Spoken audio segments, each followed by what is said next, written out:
자, 6월 25일 GS 3순환 제1회 강의 시작하도록 하겠습니다. 좀 늦어서 죄송하고요. 제가 어저께 필이 꽂혀가지고 원래 만들었던 문제를 다 폐기해버리고 어저께 문제를 다시 새로 만들었어요. 그래가지고 어제 카페에다가도 여러분들한테 좀 자료를 좀 올려드렸었죠. 앞으로는 이런 일 하지 않도록 하겠습니다. 그냥 원래 미리 만들어둔 문제 가지고 사용하도록 하겠습니다. 근데 제가 문제를 왜 새로 또 만들었냐면 이번에 이제 정부가 바뀌었잖아요. 정부가 바뀌어가지고 기존에 이제 다시 이슈가 됐던 직무주의 인적자원관리에 대해서 다시 이제 고용노동부라든지 여러 가지 기관들에서 다시 이쪽을 좀 밀고 있는 경향들이 있어요. 그리고 최근에 이 관련해 가지고 다시 이슈가 많이 제기되고 있고 또 이거에 대해서 반대되는 의견들도 지금 나오고 있습니다.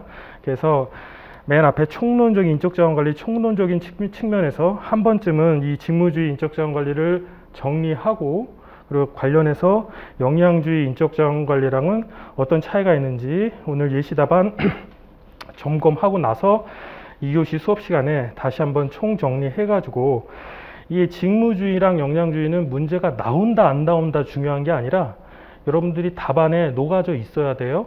왜냐하면 여러분들이 지금 교과서 교수님들 교과서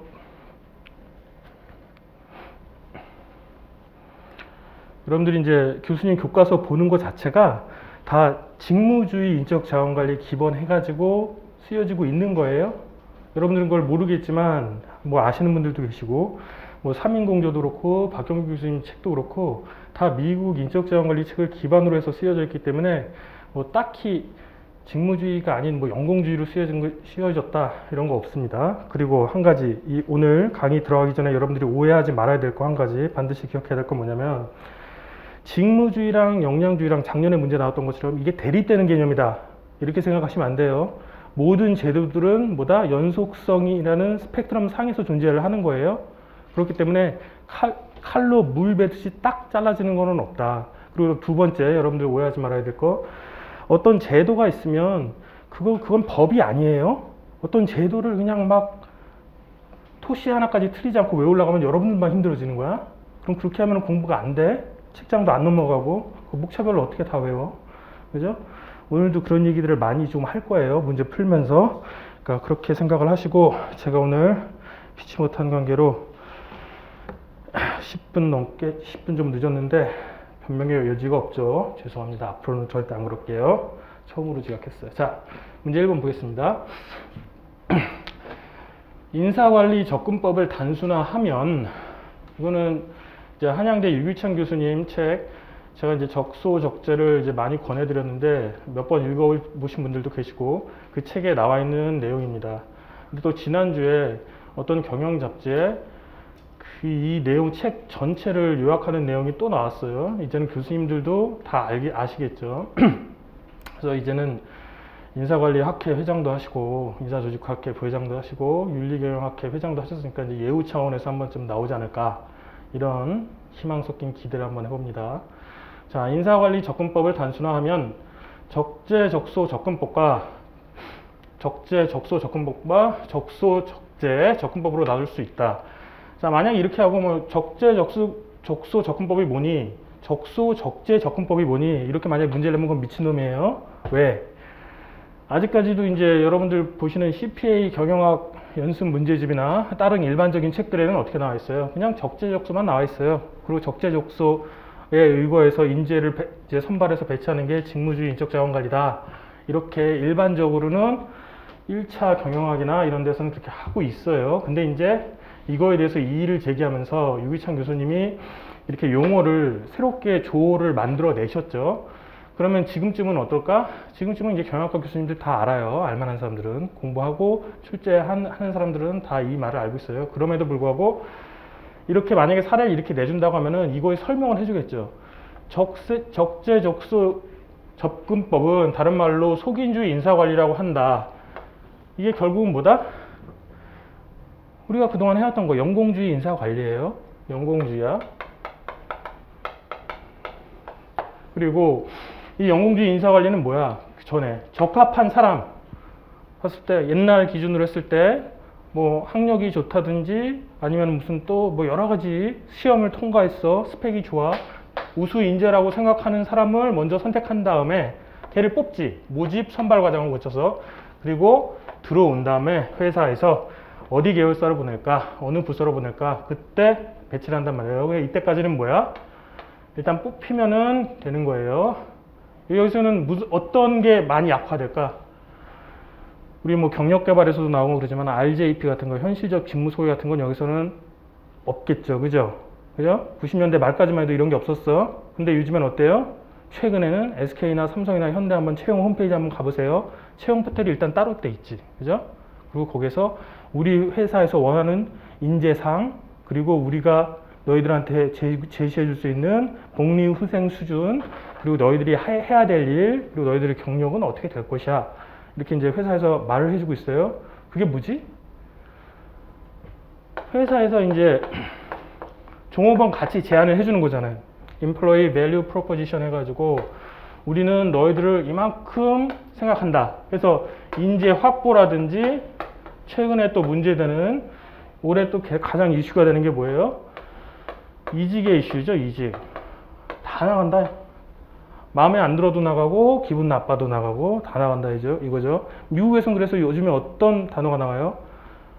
미국에서 올 상반기에 작년부터 히트 치우는 게 대이직의 시대예요.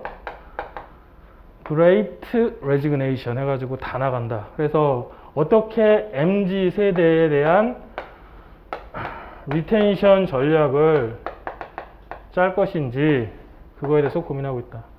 뭐 쓰셔도 되고 편안하게 들으셔도 돼요. 어차피 다 나중에 수업 진행되면서 계속 반복해서 정리할 거니까 이런 것들은 여러분들이 나중에 시험장 가면 자연스럽게 혼이 담긴 구라를 칠 수 있게끔 그렇게 만들어 드릴 거예요. 그러니까 너무 걱정하지 마시고, 다만 여러분들이 중요한 거는 자꾸 외우려고 하지 말고 자연스러운 문장을 구사할 수 있도록 노력을 하셔야 된다 이거예요. 예시 답안이라든지 노트를 보시면은 여러분들 자연스럽게 읽히죠? 그렇게 돼야 되는 거예요. 자, 여기까지 했고, 근데 이에 반해 적소, 적재, 접근법은 다른 말로 이제 직무주의 인사관리라고 한다. 필요한 일이 무엇인지 먼저 분석한 후에, 일을 먼저 분석한 후에, 그 다음에 그 일에 맞는 사람을 찾는 거죠. 뭐죠? 그러니까 먼저 직무 분석 같은 게 먼저 돼 있어야 되겠지. 그리고 제대로 된 직무 기술서가 적혀 있어야 되고, 그래서 앞에 적재, 적소 혹은 속인주의 인사관리, 속인주의 인사관리라고 하면은 굳이 영어로 표현하자면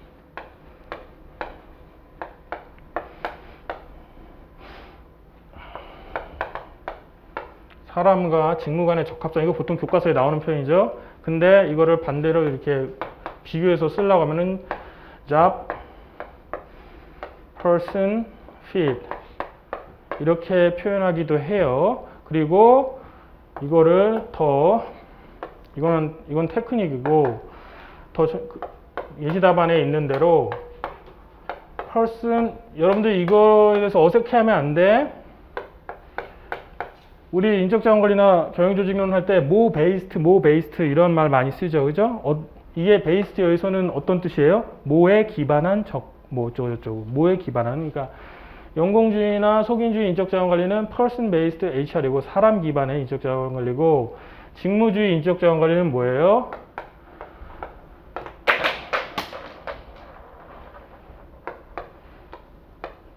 job based HR이에요. 직무 기반의 인적자원관리. 이 용어는 반드시 쓸 수 있어야 돼요. 나중에도 연공주의랑 직무주의 이렇게 비교할 때. 자, 그런데 여기까지 해서 답안에서 개념을 아예 다 소개해주고 있죠. 요즘에는 그래요. 경영조직론이나 인사관리나 어떻게 해요? 괜히 개념 쓰는데 헛힘 들이지 말라. 앞에서 사례에서 개념을 다 얘기해줘요. 기본적인 것들은. 그럼 그 밑에서 뭐 프롤로그라든지 서론이라든지 뭐 할 때 개념을 써줄 필요가 있을까 없을까? 여러분들 답안 쓰기도 바빠요. 그죠? 쓸데없는 목차를 만들 필요도 없다는 얘기지. 자, 속인주의, 여기서부터 이제 문맥의 전환이 와요. 여기서 이제 우리가 힌트를 얻는 거지. 속인주의 인사관리는 남들이 만들어 놓은 길을 빠르게 쫓아가는 추종자 전략에는 적합했다. 즉 우리가 60년대부터 80년대 말까지 고도 압축 성장을 할 때는 이런 식으로 해서 일단 사람 뽑아가지고 막 할 때는 됐단 말이지. 그러나 지금은 어때요? 일단 저성장 시대예요. 그리고 옛날처럼 무조건 싼 값에 많이 만들어서 판다고 해서 되는 시대가 아니야. 그럼 뭐예요? 어떤 특별한 스킬, 특별한 기술, 특별한 제품, 특별한 서비스를 제공해 줄 수 있는 산업을 만들어 가야 돼요. 그렇기 때문에 전문성을 가진 인재들의 자발적 창의성에 의한 선도 전략이 필요하다. 이에 따라 우리나라 대표 기업들도 직무주의로의 전환을 시도하고 있다. 이제 여기에서 여러분들이 생각해서 여기까지 보고 예시 답안은 예시 답안 들어가는데 머릿속에 정리하고 있어야 될 거, 아까 전에 제가 말씀드렸던 것처럼 직무주의와 역량주의가 뭐 상호 배타적인 개념이 아니고, 첫 번째. 그리고 좀 이따 다시 하겠지만은 서구에서는 어떻게 됐어요? 직무주의 인적자원 관리를 100여 년 하다가 거기에도 일단 일정한 한계가 노정이 될 거 아니에요, 그죠? 그러면 어떻게 해요? 그걸 좀 약간 변화를 주겠지. 기존에 있던 직무주의 다 폐기해?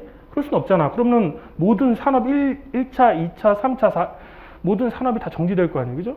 그 정부는 직무주의, 걔네들 시스템은 정부가 완전히 직무주의 시스템인데 그거대로 안 돌아가면 안 되잖아. 그러니까 뭐예요? 기존의 직무주의 인적자원 관리에서 약간 좀 변화를 주는 거죠. 역량주의가 적용될 수 있는 분야, 그리고 역량주의로 했을 때 더 괜찮은 것들, 그런 거를 하는 거란 말이지. 그렇다면 우리 지금 여기서 대기업에서 직무주의를 도입했다고 했을 때 전면 폐기하고 직무주의를 도입해? 아니죠. 기존에 있는 데서 조금씩 바꿔 나가는 거예요. 그렇게 알고 계셔야 돼요. 자, 문제를 봅시다. 자, 적재적소 직무주의와 적소적재 직무주의와 적재적소 속인주의를 과업, 여기서 과업이라고 쓴 거는 뭘까요? 이거 가지고 또 과업은 태스크고 요소는 엘러먼트인데 이런 생각하시면 안 돼. 과업은 뭐예요? 직무를 이 과업으로 그냥 생각하시면 돼. 이럴 때는 교수님들이 이렇게 용어를 이렇게 자기 마음대로 쓰시니까 과업을 어떻게 정의했을까의 그 문제. 채용은 뭐 아시겠죠? 확보, 뭐 육성, 개발, 이것도 뭐 그냥 다 개발로 묶을 수도 있고, 그죠? 교수님이 만약에 여기다 그냥 활용을 집어넣으면 그거 맞춰서 써주는 거야. 그거 가지고 막 고민할 필요가 없어. 그건 교수님 마음이야. 육성, 평가, 보상의 관점에서 비교해서 설명해보라 이거죠. 적재적소 직무주의와 적소적재 직무주의와 적재적소 속인주의를. 그러면 어떻게 할까? 여러분들 편하게 하려면은 그냥 적소적재 직무주의 하나 써놓고 그 다음에 과업, 채용, 육성, 평가 이런 식으로 쓰는 게 여러분들한테 더 편하겠죠. 그죠? 하나를 미리 정해놓고, 그리고 그 다음에 적재적소 속인주의는 그 밑에다가 적어놓고선 쫙 이렇게 또 쓰고, 만약에 계속 비교하면서 쓰는 게 편하다? 그럼 그렇게 쓰셔도 되는 거야. 자, 그 다음에 물음 2. 우리나라에서는 과거 직무주의 인사관리를 도입하려 시도했으나 실패한 바가 있다. 직무주의 정착에 장애가 되어온 인지 편향들을 5가지 이상 쓰고 그 대처 방안 또는 대응 방안을 한번 검토해 봐라. 그래서 20점이었어요. 자, 여러분들 문제를 읽을 때도 배점을 항상 좀 자세히 봐야 돼요. 20점, 20점, 10점 한 대여섯 장 쓴다고 가정을 했을 때 여기서는 뭐 평가의 세부적인 기법 이런 게 쓰는 게 아니죠. 그죠? 여기서 육성, 뭐 채용의 세부적인 기법이 아니라 굵직굵직하게 크게 이렇게 나가야 될 거 아니에요. 그죠? 마찬가지로 여기서도 봤을 때 인지 편향에 대해서 그 원래 원저에는 이제 오해라고 되어 있어요. 직무주의가 도입되는데 그 도입을 막는 장애 요인 혹은 오해 이렇게 되는데, 그래도 나름대로 경영학 시험인데 여기다 오해란 단어 쓰기가 좀 그렇잖아. 그죠? 그래서 인지 편향이 뭐예요? 결국은 지가 머릿속에서 그걸 반대하는 거잖아요. 그죠? 이렇게 편견이지, 편견. 그런 것들이 직무주의에 대한 어떤 뿌리 깊은 불신이라든지 저항이 있다 이 말이죠. 그래서 그런 5가지 요인들을 쓰고 거기에 대해서 대처 방안이랄까 대응 방안 혹은 이미 그렇지 않은 그런 것들을 생각을 해보면 되겠죠. 그 다음에 3번째, 이것도 중요해요. 여러분들이 여기까지만 2번까지는 유기찬 교수님 책의 논리예요. 그런데 이제 3번 직무주의 인사관리의 도입 내지 제도화에서 이럴 때 제도화는 여러분들 복잡하게 생각하시면 돼. 인사관리에서 제도화하면은 그냥 그걸 어떤 제도를 들어와 가지고 그걸 계속 정착시키고 확산시키려고 하는 그런 거죠. 제도화에 대해서 반대하는 견해가 있다. 이러한 입장의 논리들을 제시해 보시오. 그래서 이제 여러분들이 이제 안 보는 책 중에서 하나가 뭐 여러분들이 보는 수험 자료에도 그 책이 참고 문헌으로 있긴 있는데 그 책을 제대로 읽어봤는지 모르겠어요. 그 배종석 교수님의 인적자원론 있잖아요. 고대 지금 3판이 나온 다음에 되게 오래됐는데 그 책이 너무 어려워가지고 우리 시험에는 조금 그런데 그래도 굉장히 아이디어를 주는 게 많아요. 예컨대 이제 재작년이었나? 여러분들 경영조직론에 탐험과 활용 나왔을 때 여러분들 막 헷갈려가지고 막 이게 도대체 뭐냐 막 그랬는데 배정석 교수님 책 보면은 뒤에 후반부에 한 100페이지가 다 탐험과 활용이야. 설명하고 있어. 여기서는 또 그 얘기는 또 뭐예요? 경영조직 하시는 분들은 생각하셔야 될 게 경영조직 교수님들이 출자로 들어왔을 때 나는 경영조직 교수야, 나는 인사관리 교수야 이런 생각 안 하세요. 생각이 없으셔. 그냥 인사조직 교수신 거야. 그러니까 어떻게 돼? 문제 내려왔을 때 그냥 동기부여에 응용했을 때 이거를 인사노무관리에 낼까 경영조직에 낼까 그럴 수가 있단 말이에요. 그리고 예를 들어서 이제 테일러의 과학적 관리론 그리고 메이어의 그 호선 실험 같은 거 사실 그게 제일 자세하게 있는 거는 조직 행동론의 책들에서 교수님들이 잘 쓰신 분들은 거기에 이론적 함의를 테일러의 이제 과학적 관리론의 책을 다 읽고 그냥 무조건 나쁘다고 한 게 아니라 거기서 시사점 같은 것까지 다 정리해 놓은 게 있어요. 그런 거를 이제 몇 년 전에 또 냈단 말이지. 근데 그거를 기존의 인사관리 교과서만 보고 테일러 나쁜 놈, 메이오가 인간 존중했다 막 이런 식으로 쓰면은 점수 이제 막 떨어지는 거예요. 쭉쭉쭉. 여기서 3번 직무주의 인사관리 이 도입 및 내지 제도화에 대해서 이제 유기찬 교수님이 이렇게 주장하고 고용노동부에서도 매뉴얼을 만들어서 3년 동안 계속 뿌리고 있고 지금 정부도 바뀌어서 막 이러고 그런데 그럼에도 불구하고 직무주의 인사관리에 대해서 비판하시는 분들이 계세요. 그리고 이제 배종숙 교수님은 그걸 비판하는 게 아니라 이제 그 교수님 책이 좋은 게 뭐냐면은 맨 앞에 챕터에 찬반 양론을 이렇게 다 프로스 앤 칸스 해가지고 그 지지하는 입장, 그거에 반대하는 입장, 그걸 오프닝 케이스로 놔요. 그래가지고 한번 읽어보면 이제 전체 정리가 된단 말이지. 인사노무 관련 이제 그런 것들이 계속 나오고 있으니까 항상 대비랑 비교잖아요, 여러분들 뒤돌릴 때. 그래서 이제 배종석 교수님 논리를 세 가지를 뭐 시너지가 안 난다, 문화에 안 맞다, 응? 그리고 뭐 서양에서도 이미 앞에서 얘기했던 것처럼 서구에서도 이미 폐기하고 있는데 왜 우리가 글로 가려고 하냐 그런 논리를 이제 제시를 했어요. 그리고 하나 더 플러스하면은 제가 뭐 여러 번 말했던 것 같은데 이제 모건대 청주에 있죠. 모건대 이제 구정모 교수님이라고 계셔요. 조금 이제 젊으신 분인데 뭐 젊지는 않지만 이제 젊다고 볼 수 있는 거지. 근데 그분 같은 경우는 원래 대기업을 다녔어. 한 5, 6년, 10년 이렇게 다니다가 나중에 학위를 해가지고 국내 박사 학위를 해가지고 그러니까 이분이 더 잘 알겠지, 그치? 왜? 회사를 다녀봤으니까. 예를 들어서 인사노무관리도 여기서 맨날 교과서만 보고 강의하면은 몰라요. 저는 군대에서부터 인사행정처에 장교로 있었는데 군대에서 인사행정 또 회사 가서도 또 그거 그리고 또 농업원에서도 컨설팅 계속하고 그러니까 이제 그리고 이제 이론적 기반이 있는 상태에서 이게 보면은 좀 틀린 게 많이 좀 보이는 거죠.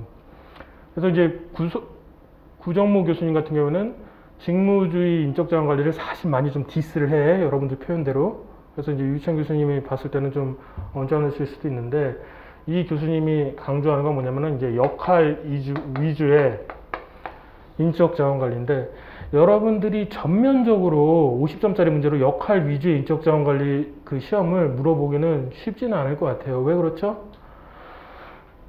이게 다시 또 결국은 우리나라 게 모든 게 그렇지만 일본 거잖아. 일본이 직무급 할래다가 안 돼서 직능급을 했잖아요. 근데 직능급 하다가 이 직능급도 너무 이 직능급이 예전에 연공급적 질서를 강화하면서 결국 연공급이랑 다를 게 뭐냐 이런 비판을 받으니까 나중에 직무주의로 또 바꾸려고 했다가 잘 안 되니까 뭘 도출해내? 역할급 해가지고 역할 위주의 인적자원 관리를 하면은 뭐가 돼요? 네가 그 역할을 못 맡으면 옛날처럼 그렇게 다 돈 주고 그렇게 대우해주진 않겠다 이 말인 거죠. 그래서 구정모 교수님 같은 경우에는 뭘 얘기를 하냐면 우리나라도 지금 요즘에 보면은 직급 체계가 이제 파괴되고 있잖아요. 벌써 한 5, 6년 전부터 그런데 기존에 6개, 7개 그런 단계가 없어지고 이제 한 3단계 정도 딱 들었을 때 사원, 매니저, 시니어 매니저 한 요 정도로만 3단계로만 하니까 이게 다 그 역할 아니냐. 역할 못 맡으면 안 되는 거니까 우리도 이런 그 변화를 봤을 때 역할 위주의 인적 자원 관리로 가는 게 낫지 않겠는가 이런 얘기를 해요. 그리고 또 구정문 교수님은 이제 여러분들이 노동법 어차피 공부하니까 하나 의미 있게 생각해야 될 게 뭐냐면은 근데 이게 너무 일본 틱해가지고 제가 일부러 아직까지는 고민을 하고 있어요. 소개할지 말지. 일본은 한 몇 년 전에 걔네들 노동법을 다 개편을 했어요. 우리나라는 근로기준법인데 걔네들은 뭐예요? 노동기준법이지. 우리나라는 근로감독관인데 걔들은 무슨 감독관이야? 노동기준감독관이 똑같아. 사실은 똑같은데 걔네들이 노동계약법이라는 걸 만들었어요. 그래서 이제 유연화 작업을 시키는 거지. 기존에 걔네들 노동기준법이 너무 경직성이 있으니까 이게 사회의 변화나 기업의 어떤 기업 환경의 변화를 반영을 하지 못한다. 그래서 노동계약법을 들여왔어요. 그러니까 그러면서 얘네들도 조금 기존의 인사관리를 좀 바꿀 수 있는 여지가 좀 생긴 거지. 그럼에도 불구하고 직무주의로 완벽하게 못 가고 어떻게 됐어? 역할급으로 가잖아요. 그럼 우리나라는 아직 노동법령 체계가 경직되어 있어서 변하지도 않는데 어떻게 변하겠냐 이 말이에요. 그러면서 차라리 직무급 이거는 좀 그러니까 역할급으로 가자 하는 게 이제 구정모 교수님의 얘기인데 주구장창 주장을 하고 계시지. 주기적으로 HR 잡지에 막 쓰고 막 그래. 그러니까 이제 직무주의 연구하신 분들은 막 화가 날지도 몰라. 왜냐면 직무주의는 노동부, KLI, 한국노동연구원 이런 데서 정말 학자들 엄청 돈 들여가지고 이렇게 연구를 하고 있는 건데 하여튼 전체 이제 맥락을 아시겠죠? 그러니까 문제 보고 낌새를 알아차려야 돼. 어느 쪽에 좀 포커스를 더 줄까? 그죠? 그러면서도 약간 이렇게 좀 균형 감각을 살려주고 자, 그 다음에 문제 2번 보겠습니다. 자, 우리가 이제 직무 설계가 이제 5년 전쯤에 나왔죠. 근데 이제 직무 평가는 옛날에 나오고 안 나온 지가 꽤 오래됐어요. 근데 안 나온 지가 오래됐는데 옛날에 직무 평가에 대해서 물어봤던 그 문제랑 지금 직무 평가 문제 또 나오면은 답안이 같을까요? 만약에 여러분들이 뭐 수험생 카페에서 뭐 10년 전에 서브가 있다고 쳐. 그 서브대로 이렇게 쓰면은 점수가 좋게 안 나올 거예요. 왜냐면은 내용들이 좀 많이 좀 조금씩 미묘하게 좀 바뀐 게 있어요. 그러니까 그런 걸 좀 정리를 해야 되고, 그리고 직무평가 이제 방법 4가지 할 때 직무 설계 기법 해가지고 5가지 이렇게 쓸 때도 그렇지만 너무 이렇게 막 그러지 말란 말이지. 예컨대 3인공조에 보면은 어떻게 돼 있어요? 맨 앞에 서열법, 분류법 이거는 종합적 판단 방법이라고 하고 그렇게 분류를 하고 그죠? 그리고 뒤에 나오는 거기는 점수법이 먼저 설명돼 있지. 점수법 먼저 설명해놓고 그 다음에 요소비교법 설명하면서 뭐라고 했어? 분석적으로 평가한다. 그래서 두 개씩 나누고 있어. 근데 지금 저는 여기서 뭐라고 했어요? 상대평가 기법으로 해서 앞에 서열법이랑 분류법은 상대평가라고 하고 뒤에 요소비교법 먼저 써놨지. 요소비교법이랑 점수법은 절대평가법이라고 했어. 그게 이게 왜 갑자기 여기 인사평가도 아닌데 왜 상대평가랑 절대평가 나오냐 이렇게 생각하시면 안 돼. 응? 그 같은 의미라는 걸 좀 더 다시 한번 설명을 드릴게요. 그리고 여러분들 이제 오해하시는 것들 앞에 이제 직무평가에 대한 이제 개념이 나와 있고 직무평가가 요즘에 만약에 문제가 나온다면 강조가 돼야 될 게 뭐냐, 보상의 공정성 이슈 관련해 가지고 이거는 한번 여러분들이 꼭 생각을 해 보셔야 된다는 거. 그리고 3인 공조 체계 그리고 뭐 그 수험 자료에도 그런 게 있었던 것 같은데 보면은 하단에 이렇게 써 있잖아. 요소 비교법이 가장 과학적이어서 가장 널리 쓰이고 있다. 틀렸어요. 점수법이 제일 많이 쓰여. 그리고 오늘 또 일부러 그것도 찾아가지고 어제 문제 새로 만든 바람에 때고 제가 또 다시 자료 찾느라고 시간이 좀 걸렸죠. 미국에서조차 그 민간에서 조사를 해보니까 95%가 점수법을 쓰고 있다 이거예요. 그리고 우리나라 노동부의 직무 인사 관리에 대해서는 뭐라고 나와 있어? 공증이 되어 있는 거야. 이건 완전히 점수법이 제일 많이 씁니다. 아셨죠? 그래서 그렇게 보시면 되고 잘못해서 하면 안 돼. 왜냐면 교수님들은 여러분들이 보는 수험 자료를 안 봐요. 교과서도 잘 안 보셔. 몇 권만 보시고 뭘 보실까? 그러니까 최근 흐름을 반영한 책을 봐야 되겠지. 자, 문제 3번. 자, 직장 내 성희롱. 오늘 아침에 조금 관심 있으신 분들은 보셨겠지만 오늘 포스코에서 사건 하나 난 거 보셨어요? 포스코에서 어떤 이제 그 젊은 여성분이 직장 내 성희롱으로 인해서 굉장히 고통을 받았다 이거예요. 그래가지고 지금 정신 치료도 받고 막 이런데, 그리고 또 요즘에 보면은 항상 그 사회 그런 흐름 같은 거, 분위기 이런 거는 여러분들 생각을 하셔야 돼요. 그에 의해 이슈는 항상 그게 나오잖아요. 그죠? 근데 지금 최근 3년 동안 누적적으로 이게 도대체 왜 발생하는 걸까 막 생각하지만은 지금도 계속 시끄럽잖아요. 그죠? 성적인 이런 문제 관련해 가지고 전반적인 이런 성 관련해서 이런 어떤 사건 사고들, 뭐 지금 뭐 그 여다의 젊은 친구도 걔도 지금 어떻게 될지 모르죠. 그것도 그렇고 뭐 야당에 지금은 야당이 됐지만 야당이나 어떤 분도 말실수 한번 잘못했다가 그게 이렇게 되고. 근데 성희롱이라는 게 주로 뭐예요? 다 말실수에 말실수거나 아니면은 회사에서 진짜 미친 짓을 하든지. 그렇기 때문에 성희롱도 한번 정리를 해볼 필요가 있는데, 예컨대 경희대 박우성 교수님 같은 경우에는 이제 책에 잘 나와 있어요. 이런 것들이 노동법과 인적자원관리의 연계고리에 대해서 여러 가지 다 제시를 해놓고 있는데, 그 성희롱 파트는 그냥 여러분들이 보면은 제가 그때 그 동차반 인적자원관리 시간에 정리를 해드렸는데, 그냥 여러분들이 썰로 풀 수 있을 정도로 교과서에는 돼 있어. 근데 그런 거는 만약에 나온다면은 그런 썰 푸는 문제는 안 나오고, 이렇게 직장 내 성희롱 예방 의무랑 직장 내 성희롱 발생 시 조치 의무로 나누어서 논해보라 이거지. 작년에 마치 직장 내 괴롭힘처럼, 그거는 뭐였어요? 개념 논하고 발생했을 때 사업주가 어떻게 해야 되냐 이거 물어봤잖아요. 마찬가지예요. 성희롱에서는 제일 중요한 거는 예방 의무가 뭐냐? 예방. 교육이지, 교육인데 꼭 빠뜨려야 되지 말거. 1년에 1회 이상. 그리고 사업주 너도 받아. 그건 이제 반드시 들어가야 되겠지.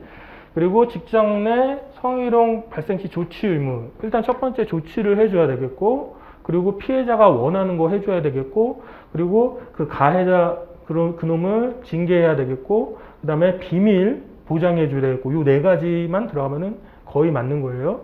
그리고 자, 질문. 자, 성희롱은 근로기준법 몇 조에 있죠? 없어요. 근로기준법에는 성희롱이 없어. 응? 어디 있어?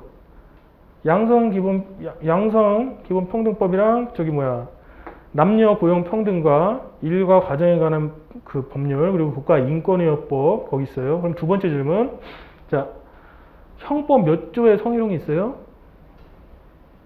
없어요.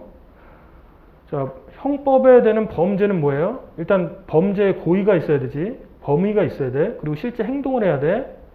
근데 자, 성희롱은 뭐예요? 불쾌한 거잖아. 근데 그 불쾌한 거를 어떻게 평가를 하지? 그거에 대해서 제가 성희롱을 비판하려고 하는 게 아니라, 물론 있어요. 보면은 미친놈들이 있어. 회사에도 있고, 어디 가나 성희롱 같은, 진짜 저거 왜 저러지? 하는 놈들이 있어. 이제 그런 놈들은 좀 이제 제재를 받아야 되겠지. 근데 성희롱 이것도 문제가 되는 게 뭐냐면, 진짜 이제 여러분들의 여성분들 같은 경우는 여성분들의 아빠나 남자친구나 남편이나 이런 사람들이 정말 어이없게 골로 가는 수가 있어요. 아무런 그걸 안 했는데. 그래서 이거에 대한 비판이, 학술적 비판도 있다. 법학이나 경영학에서도 있다. 제가 웃기는 예를 하나 들어볼게요. 제가 이제 몇 년 전에 기업에서 이제 경력직, 정규직으로 이제 차장으로 입사를 했어요. 그래서 즐겁게 지냈는데, 거긴 또 업종 특성상 여성분들이 굉장히 많으셨어. 남자분들도 있잖아. 한 3대 7? 4대 6? 여성분들이 많으셨어. 근데 전 여성분들이랑 뭐 20대 분들부터 시작해서 30, 40대 분들하고 다 친하게 지냈는데, 너무 친하게 지낸 거지. 제가 이제 영화를 좋아한다고 하길래, 내가 이제 신카이 마코토 감독의 그녀와 그녀의 고향이라는 5분짜리 단편 영화가 있어요. 옛날에 애니메이션인데, 그거를 이제 점심시간에 보내드렸어. 그러고 나서 그 다음날 아침에 이제 그 회의실에, 이제 휴게실에서 이제 사람들끼리 모여서 커피 마시고 있는데, 여자분들 한 4분, 그리고 남자 2명 있는데 커피 마시고 있는데, 그분이 이렇게 얘기하다가 나가시더니 저보고 그러는 거예요. 차장님 어저께 야동 잘 봤어요. 이러는 거야. 그러면 내가 얼마나 당황스러워? 응? 내가 무슨 뭐 이상한 짓 하는 사람 같잖아. 그냥 뭐 애니메이션 보내줬는데 그런 일들이 굉장히 많다 이거지. 응? 그렇기 때문에 굉장히 좀 조심을 해야 되고, 근데 지금 여러분들이 시험 문제에서 중요한 거는 뭐다? 다른 건 다 됐고, 성희롱의 개념에 대해서는 여러분들 그냥 답안에, 예시 답안에 분석의 기본 전제에 쓰여진 대로 그 정도로만 하면 돼요. 근데 직장 내 성희롱 예방 의무랑 직장 내 성희롱 발생 시 조치 의무, 이거는 반드시 좀 기억을 해 두시는 게 좋다. 나오면은 뭐 좋고 안 나오면 할 수 없고, 이제 이건 또 성희롱, 직장 내 성희롱 매뉴얼이 있어요. 그거 보고 거기서 필요한 것만 정리했으니까 예시 답안의 내용도 너무 많아요. 그걸 다 외울 수는 없고 자주 보면서 그냥 기억을 해 두시면 좋을 것 같습니다. 자, 이제 여기까지 해제했고 예시 답안 빠르게 한번 체크해서 보도록 하겠습니다. 자, 2페이지 맞나요? 네, 2페이지. 자, 문제 1번 출제 포인트 한번 볼게요. 제가 말씀드렸죠. 2019년, 이미 수년 전부터라는데 2019년부터 정부에서 이제 직무주의 인사관리 매뉴얼 해서 본책 한 권이랑, 그것도 힘들다고 해서, 중소기업도 힘들다고 해서 요약본으로 해가지고 또 뿌렸어요. 엄청나게 뿌렸어. 전국의 중소기업들 그 책을 다 가지고 있어. 그래서 연구성과물을 선처해서 배포하고 있고, 두 번째, 근데 이거는 결국은 뭐다?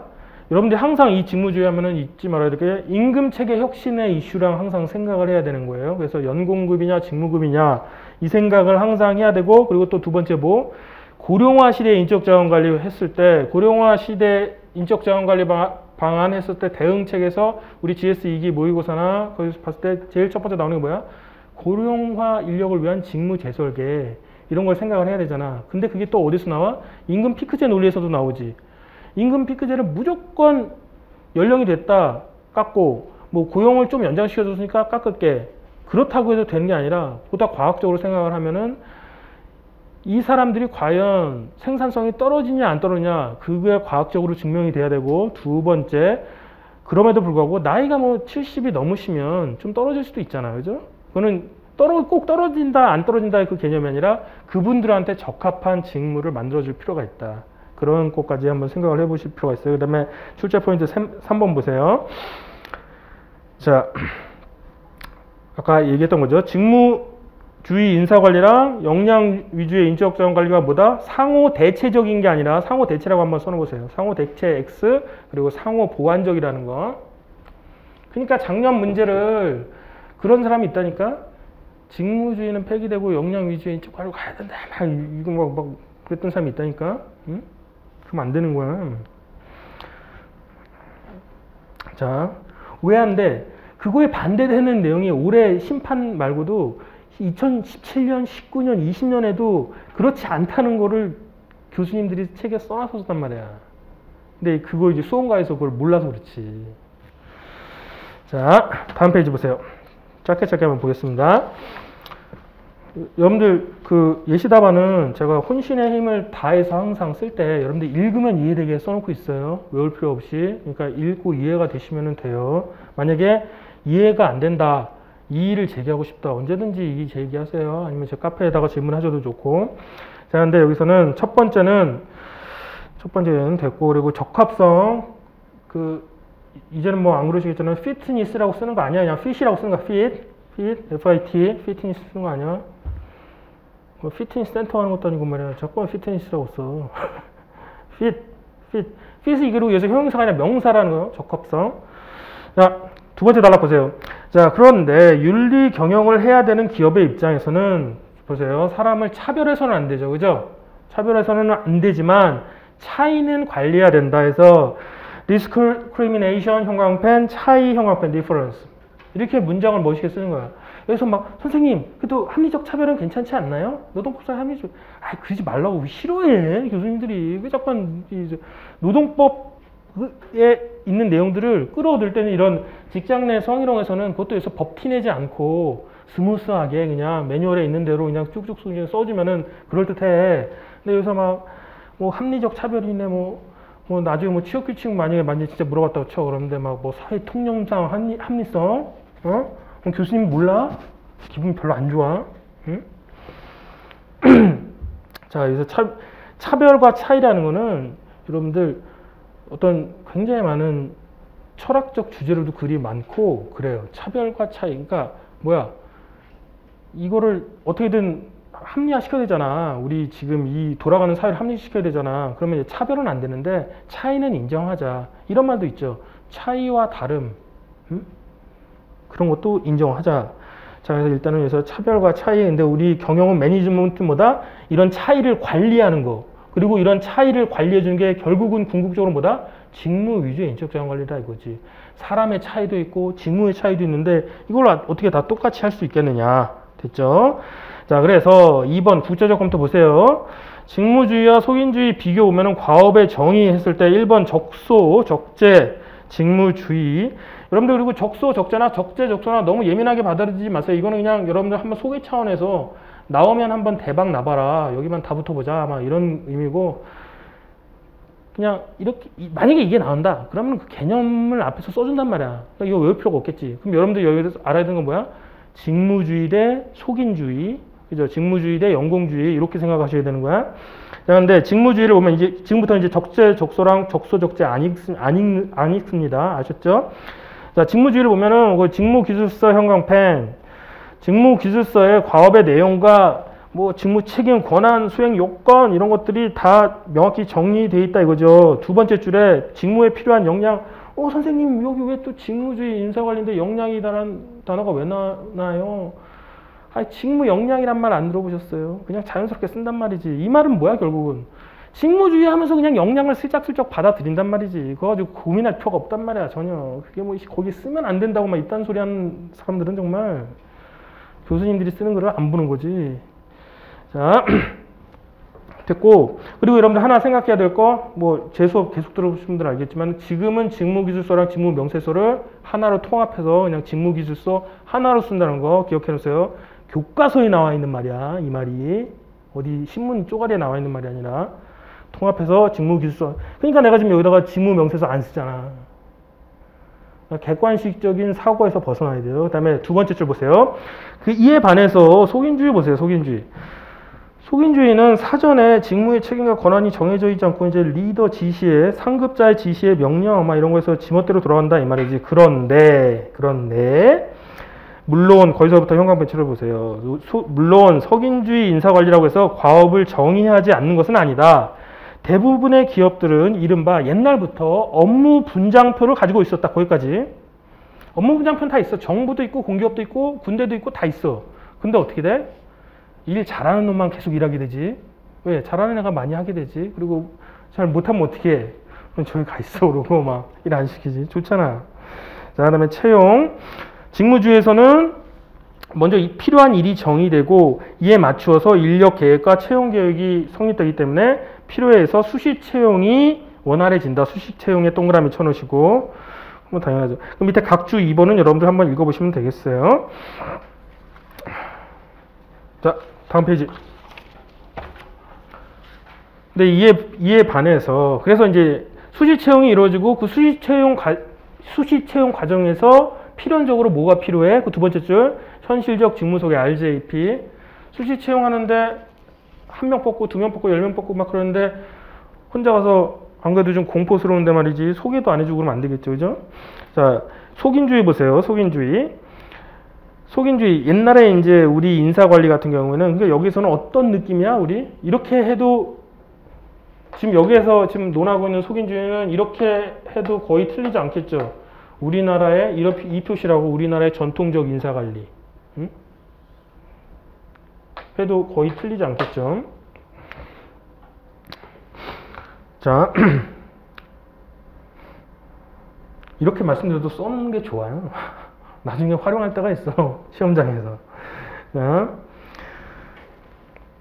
이렇게 이제 이런 공채 인력들이 기수가 정해지고 이들 간에 어떤 그게 돼요? 조직 사회도 잘 이루어지고 조직 문화도 강해지고 이러는 거죠. 자, 그다음에 육성 측면. 직무주의에서는 과업 수행에 필요한 역량 단계에 따라 경력의 경로가 정해진다. 그리고 이런 사람들이 이제 스페셜리스트로 성장할 가능성이 높아진다 이거죠. 이에 반해서 속인주의 봅시다. 속인주의 인적자원관리에서는 뭐 사전에 정해진 경로가 없고 뭐 상황에 따라서 업무가 달라질 리스크가 있다 이거지. 거의 모든 구성원들이 사원, 대리, 과장 이게 뭐예요? 다 전통적인 인적자원관리라 이거예요. 옛날에 우리나라는 어땠어? 세 번째 줄 거기 동그라미 직무순환을 통한 제너럴리스트. 직무순환을 통한 제너럴리스트로 성장을 시키고 이 과정에서 어떻게 된다? 연공이 중시될 수밖에 없지. 저 사람 그때 저희 가가지고 3년 있었는데 이제 짬이 됐으니까 이쪽으로 다시 와야 되지 않나요? 연공 같은 거를 강조하고 그러다 보니 어떻게 돼? 연공 서열형 임금 체계가 강화되는 거지. 네가 3년 동안 저희 가가지고 얼마나 성과를 올렸던 상관없어. 여기 왔으면 그 짬에 맞는 돈을 받는 거야. 그렇게 되는 거지. 이러한 연공급제 거기 형광펜 연공급적 체계는 임금 피크 제도라는 기형적 제도의 태동 배경이 된다. 발생 배경이 된다. 자, 왜 그렇죠? 연공급이 계속 누적이 돼. 그럼 나중에 어떻게 돼? 하면 얘를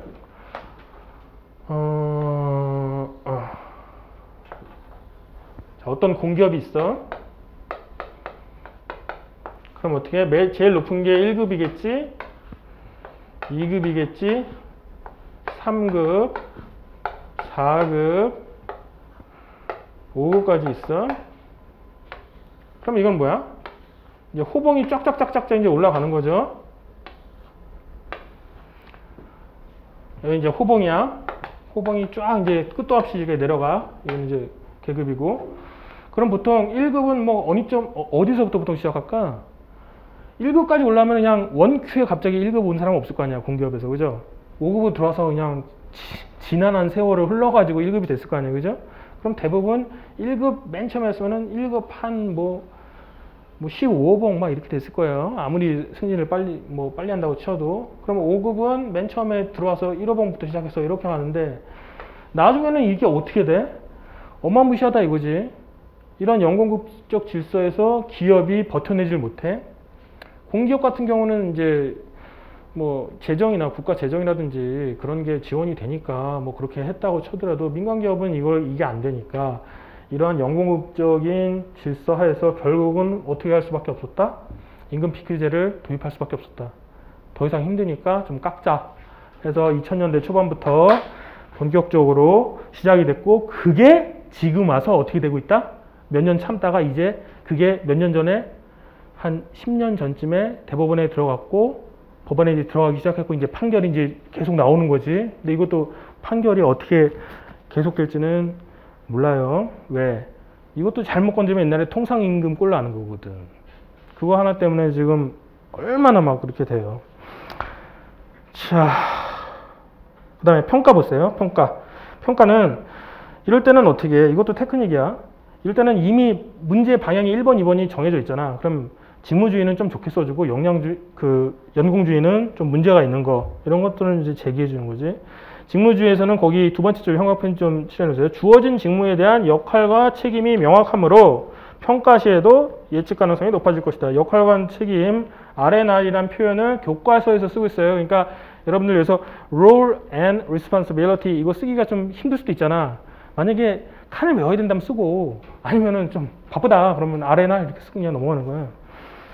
자, 그다음에 그에 비해서 속인주의를 보면 공식적으로는 이것도 잘 보세요. 속인주의인데 공식적으로는 성과와 역량평가를 도입하고 있어. 왜? 여러분들 아까 제가 말씀드렸죠.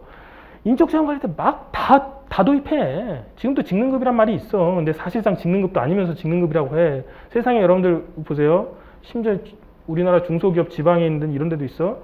직능급을 표방을 해. 직능급을 했대. 그러니까 이제 교수들이 논문 쓰려고 데이터 뽑을 때는 직능급으로 분류를 해놔. 근데 딱 가서 들여다보면 직능 자격제도가 없어. 그냥 뭐 자격증 땄으면 뭐 직능급이다 막 이런 걸로 막 하는 경우가 있는 거야. 그러니까 보고 나서 이렇게 판단하면 안 된단 말이지.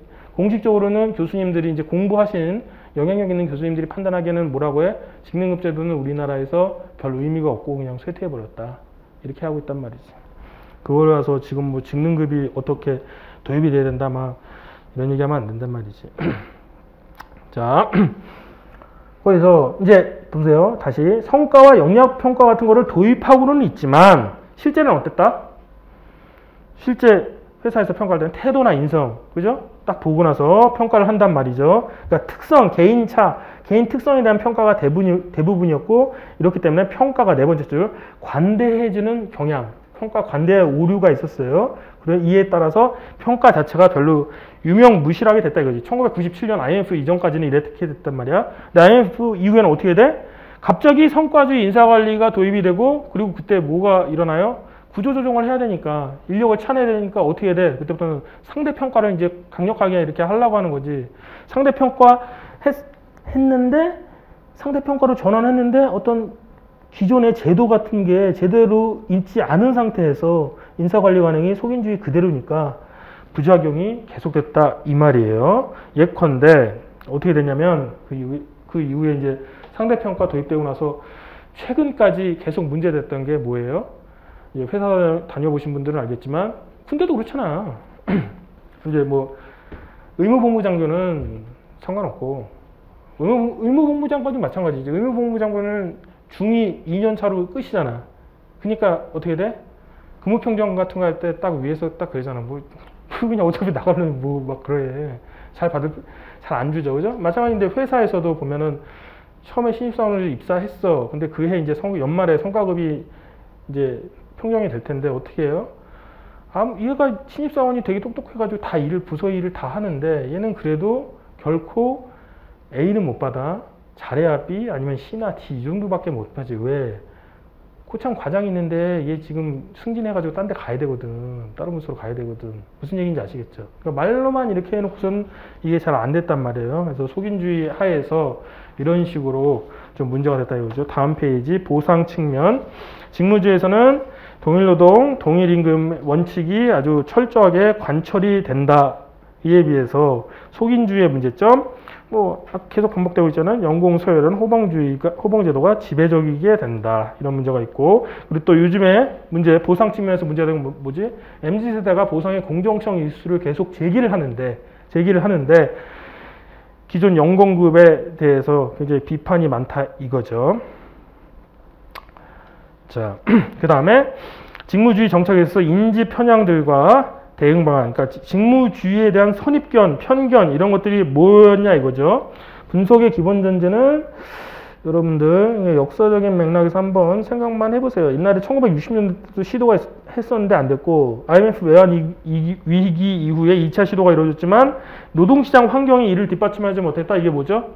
그때까지만 해도 90년대 말까지만 해도 회사를 옮긴다는 건 없었어요. 그러니까 예를 들어서 내가 삼성 다니다가 현대 가는 거 있을 수가 없는 일이야. 심지어는 뭐 했어요? 그때까지 90년대까지만 해도 뭐 했어요? 프로야구단에서 삼성에 있다가 LG 가는 게 불가능했지. 그런 일이 없었잖아. 그죠? 요즘에는 그냥 막 변하잖아. 삼성에 있다가 LG 가기도 하고 LG 있다. 옛날엔 그랬단 말이지. 자, 그런데 마지막 두 줄 보세요. 최근 거기 형광펜 두 줄 다. 저성장 경제가 고착화되고, 그죠? 성장률이 1% 넘기기 힘들어요. 일본도 그렇고 다 그래. 자, 그리고 그거는 당연한 거죠. 경제 성장이라는 거는 뭐예요? 전체 GDP 규모가 커져야 되잖아. 근데 이미 커진 나라는 어떡하지? 그거를 1% 올리기가 진짜 쉽지가 않은 거지. 옛날에는 파이가 요만하니까 여기서 막 10% 올린 게 쉬웠단 말이지. 막 그냥 몸을 갉아 먹는 거지. 전 국민을 그냥 다 굴려. 그러면은 이제 금방금방 성장이 되지. 근데 이만큼 돼 있으면 여기서 이만큼 성장하기도 어렵다 이 말이지. 경제 성장률. 자, 됐고, 구체적 검토 보세요. 오해들이에요. 직무주의가 한국 문화 적합성이 없다는, 이거는 뭐라고 해도 돼요? 여러분들 그 인적자원 관리할 때, 특히 전략적 인적자원 관리에서 뭐 정합성, 적합성, 정렬 있죠? 이거는 그냥 보통 그냥 fit이라고 쓰면 되고, 정렬은 뭐라고 써요? alignment라고 쓰죠. 근데 요즘에 이제 선생님들이 최근에 이제 3인 공자나 박경규 교수님이나 임창희 교수님 같은 경우는 이제 명예 교수님들이고 연세가 많이 드셨으니까 요즘 터미널러지에 익숙하지가 않으시잖아. 요즘 용어에, 요즘 직업적 작원에 하지 않는데 요즘에는 뻑하면 다 얼라이먼트로 시작해서 얼라이먼트로 끝난다 이 말이지. 모든 제도와 기능이 정렬되고 되고 그것이 전략적 인적 자원 관리라고 한다죠. 그러니까 여러분들 쓸 때 우리 얼라이먼트도 그냥 적합화 시킨다, 적합성 있다 이렇게 그냥 편안하게 쓰세요. 그리고 아까 말했잖아요. 여기다가 fitness라고 쓰는 거 아니고 진짜 그거 쓰는 순간 그럴 거야. 그리고 이렇게도 쓰지만 정렬이 얼라이먼트니까 정렬시키다는 얼라인이겠지, 동사형으로 써야 되겠지 이런 생각할 필요도 없고 그냥 교수님들이 어떻게 쓴다? 정렬시키다 그러고 그냥 얼라이먼트라고 그냥 해. 그러니까 이렇게 생각을 하세요. 편안하게. 자, 그 다음에 문화 적합성이 없다는 견해. 근데 이거는 어떻게 됐다? 문화랑 여러분들 경영조직론 공부하시는 분들도 특히 문화랑 가장 뭘 같이 생각을 해야 돼? 가치관이랑 문화를 생각해야 돼. 그렇기 때문에 로빈스 책에서는 뭘 어떻게 해? 가치관을 설명하면서 그 다음에 홉스테드의 문화 연구를 하고 그 다음에 글로브 프로젝트까지 설명을 하죠. 가치관과 문화랑 연계해서 여러분들이 생각을 해야 돼. 근데 여기서 문화 정합성이 없다는 건 무슨 얘기야? 옛날에 우리 가치관은 그랬단 말이지. 직무주의랑 안 맞았어. 근데 지금은 어때? 지금은 여러분들 어때요? 지금 제가 여러분들 보고 수업 끝나고 제가 치킨 줄 테니까 같이 가서 맥주 한잔 하실래요? 그럼 여러분들 싫다고 하겠죠? 응? 아닌가? 회사에서 그러면 싫다 이 말이야. 회사에서 회식하다 보면 저도 그때 막 저는 이제 다시 이제 막 제가 이 짧은 기간 동안에 여러 조직을 많이 경험해 봤잖아요. 회사에서 회식하면 회식해야지. 근데 솔직히 싫더라고 나도. 아저씨들이랑 이렇게 먹자고 하면은 그냥 친구들이랑 먹는 건 모르겠는데. 자, 그래가지고 이제 가치관이 변했어. 그래서 WLB 같은 거 굉장히 중시하고 요즘에 WLB를 중시한다는 게 뭐야? 여러분들 여기서 또 생각해야 될 게 뭐야? 요새 재택근무 때문에 난리가 나고 있잖아요. 지금 네이버, 카카오 지금 다 이것 때문에 난리가 났잖아요. 근데 웃기는 게 뭐냐면 옛날에는 미국이랑 일본이랑 우리나라 간에 한 10년간의 차이가 있었단 말이야. 근데 이제 지금 실시간이야. 미국에서도 구글에 있던 고위 간부가 재택근무 이제 다 출근해라. 재택근무 하지 마라 했더니 나가버려. 근데 우리나라에서 지금 어때? 아이씨, 다 출근해라 이러니까 애들이 막 주말만 되면 사라져 갑자기 면접 보러 다녀 막. 응? 그 얘기가 뭐예요? 옮긴다는 얘기잖아 또. 그렇기 때문에 이제는 어떤 이런 가치관이 전체가 다 바뀌었다. 이런 거를 생각을 해야 되고, 그럼 가치관이 바뀐 게 뭐예요? 작년에 이제 대박이 나는 사건이 SK 하이닉스에서 주니어가 임원한테 그냥 곧바로 이메일 보내서 이 PS 이거 왜 이렇게 했냐. 그게 아주 충격적이었다 이거죠. 그래서 서울대 신정 교수님이 그거 보고 나서 충격 먹어가지고 공정한 보상이라는 책을 쓴 거 아니에요. 자, 그 다음에 두 번째, 이제 오해가 뭐였냐. 직무주의 도입과 운영의 곤란성. 이게 좀 어렵지 않을까. 너무 어렵기 때문에 우리나라 이제 중소기업들 같은 데서는 이거 하기가 어렵다. 이런 생각을 했었는데, 자, 2번 보세요. 다음 페이지.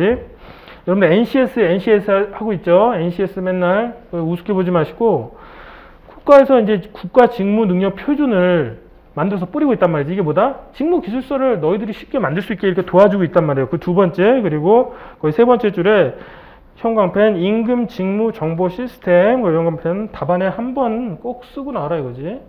임금이나 정보 이런 거 한번 쓰는 게 나아 차라리. 그리고 오늘 밤에 심심할 때 주무시기 전에 이거 한번 들어가 보세요. PC로 들어가면 더 잘 보여. 거기 보면은 자료가 정말 잘 정리되어 있어. 뭐가 정리되어 있냐 하면은 업종별로 쭈르륵 다 나와 있고 임금 정보도 쭈르륵 많이 나와 있어요.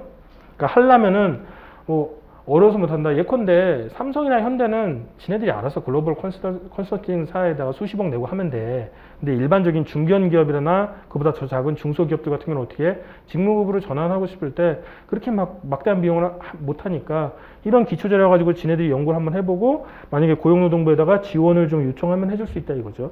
세 번째, 직무주의의 경직성이 있기 때문에 안 한다. 근데 이거에 대해서 반론을 제기하자면 첫 번째, 이제 그러면서 뭐예요? 기존의 회사는 우리는 그래도 제너럴리스트, 직무 순환 이런 걸 통해서 우리 유연하게 인적자원 관리를 했었다. 그런데 여기서 제기하고 있는 문제점은 뭐예요? 이제 교수님이 제기하고 있는 문제점, 그 유연성은 너의 유연성이었지. 여러분들 경력 개발할 때 항상 두 가지 측면으로 생각하죠. 기업 측의 니즈 그리고 종업원 측의 니즈를 둘 다 고려해서 거기에서 경력 계획을 만들어 나간다고 모형이 나와 있잖아. 그림 그렇게 그리잖아. 그죠?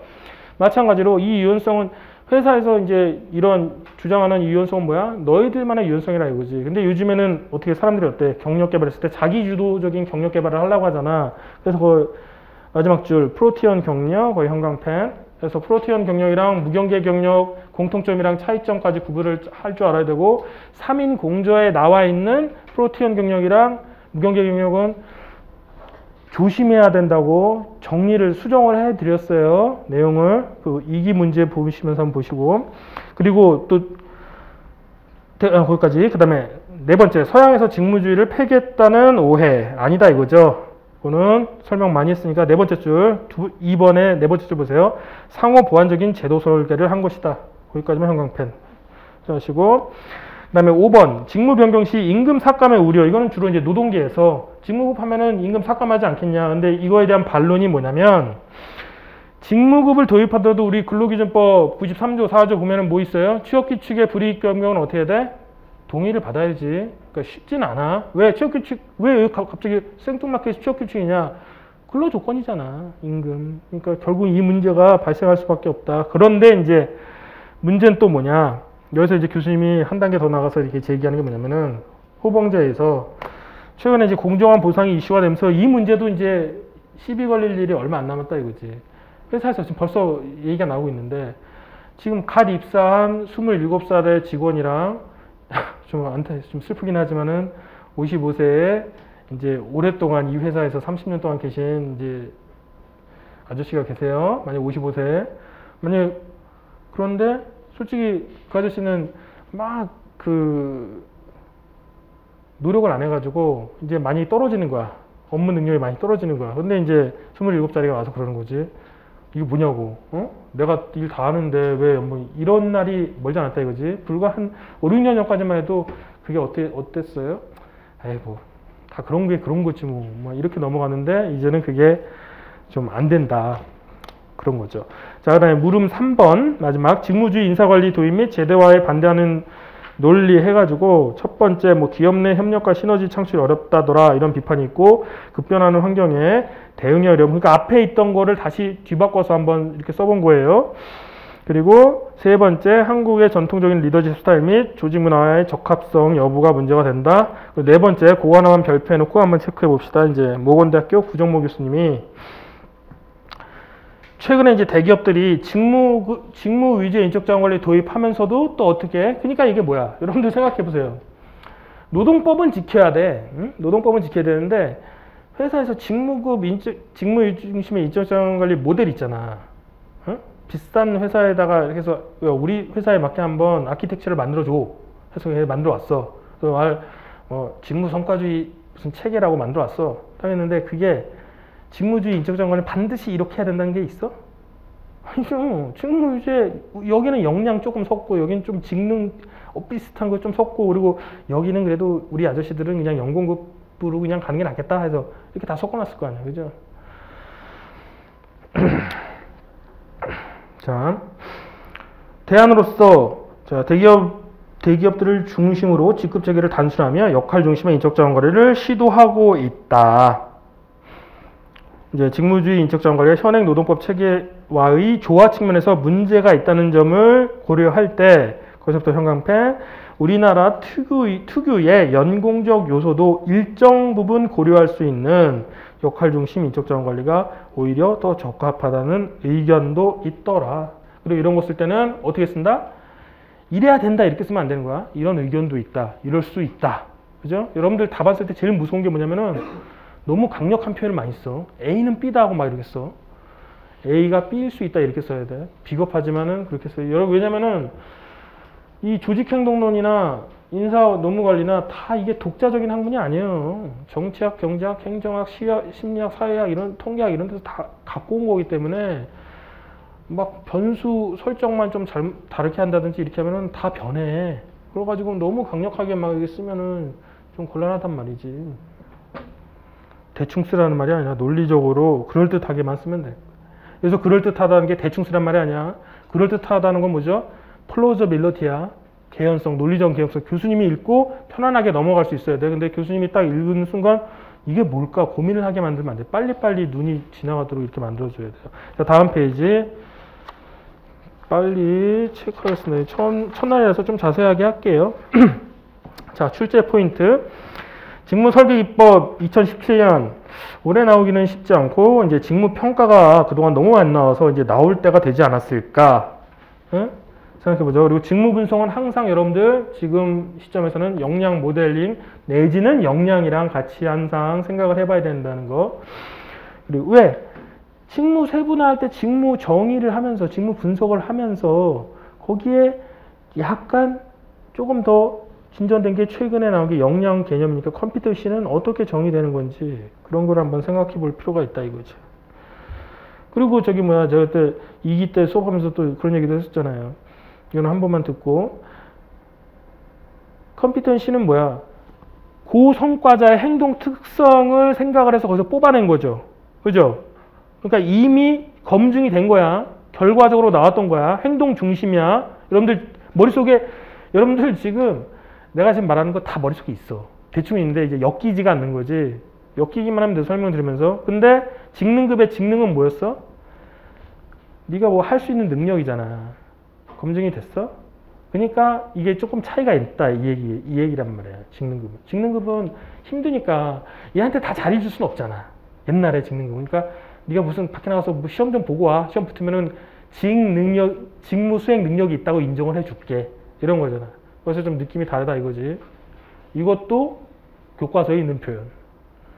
참고로 어디 논문에서 실험적으로 주장하는 문장들은 제가 소개를 하진 않아요. 저 혼자서 읽지.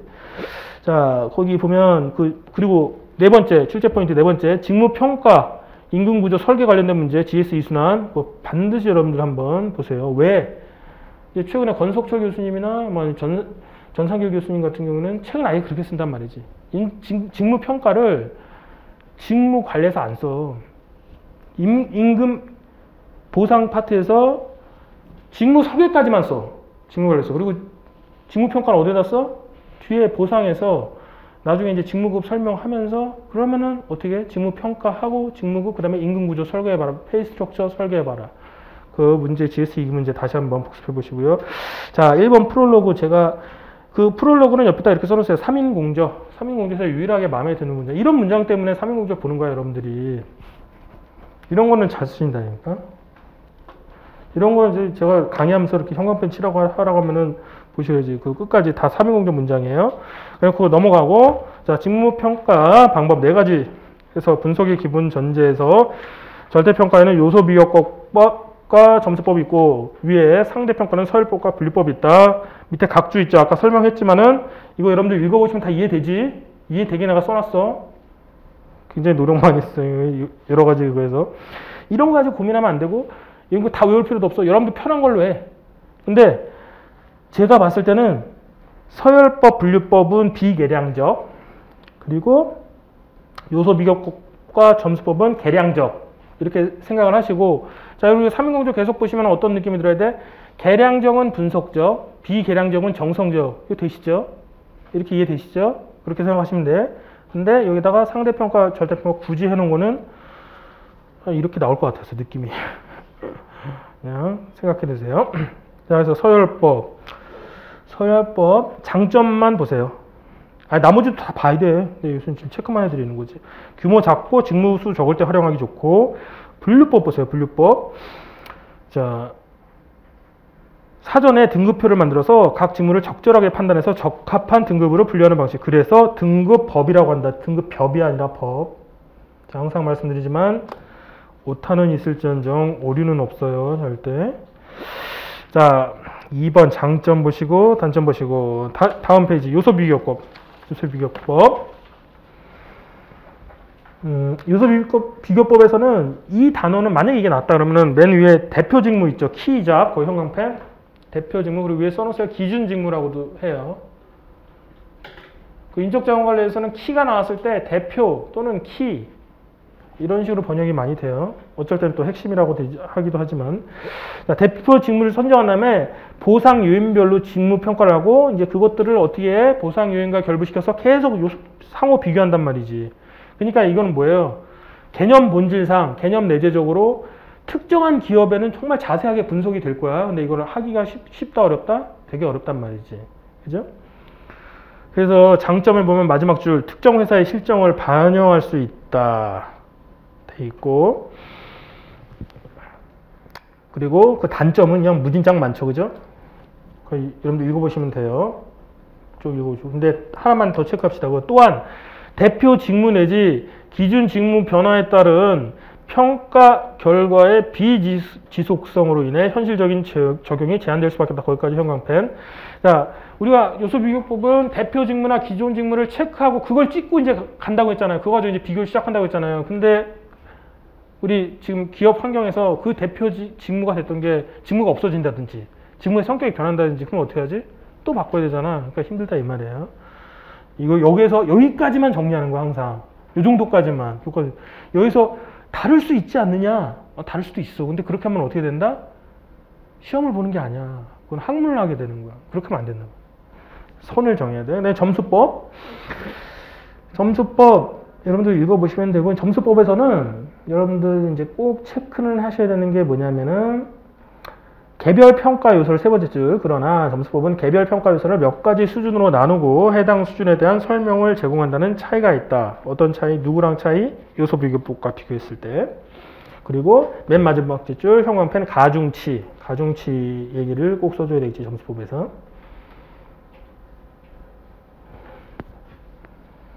자, 잠깐만요.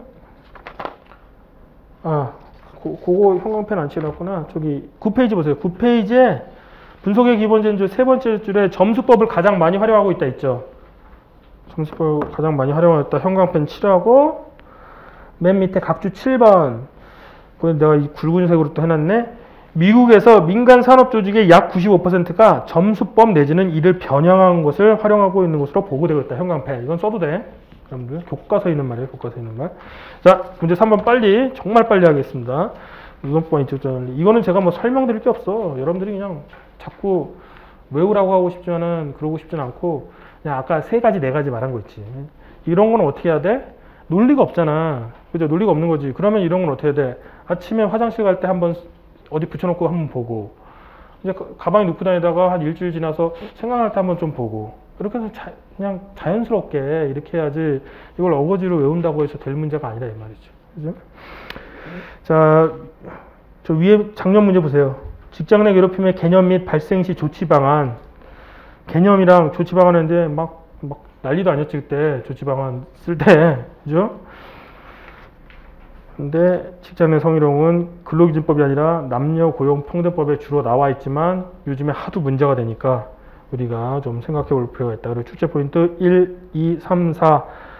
내가 뭐 이거 굳이 설명드리기는 괜찮아. 꼭 읽어보세요. 출제 포인트. 이것도 다 여러분들 읽어보면 나중에 도움을 받을 수 있을 거예요.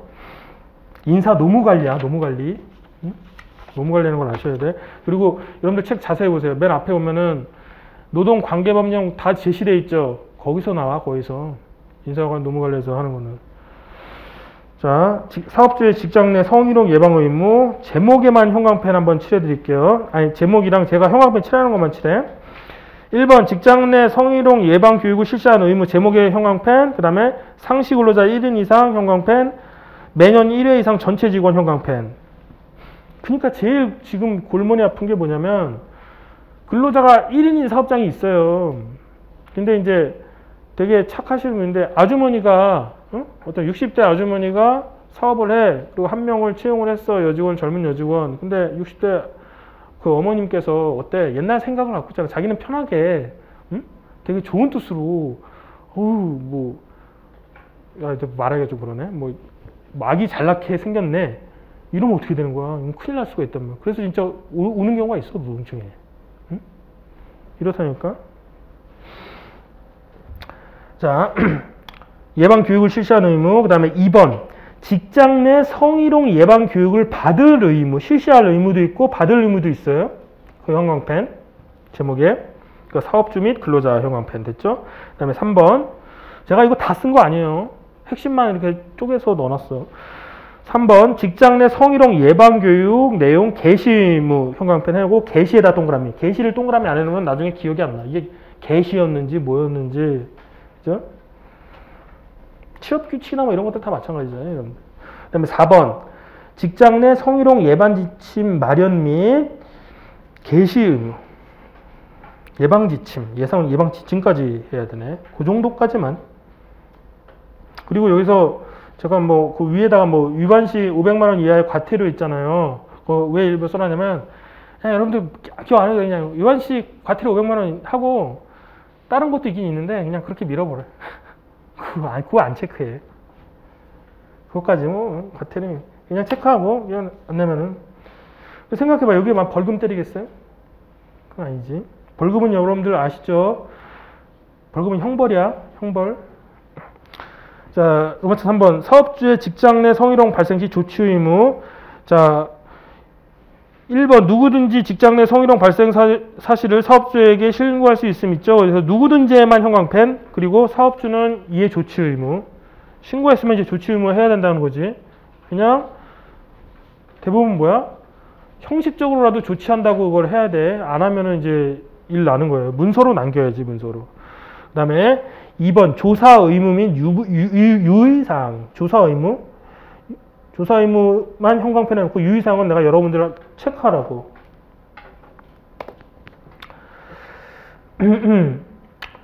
거기서 이런 말은 좀 쓰는 게 3번 보세요. 3번. 조사 과정에서 피해 근로자에게 부적절한 질문이나 요구, 강요, 회유 등으로 성적 불쾌감을 유발해서는 아니 된다.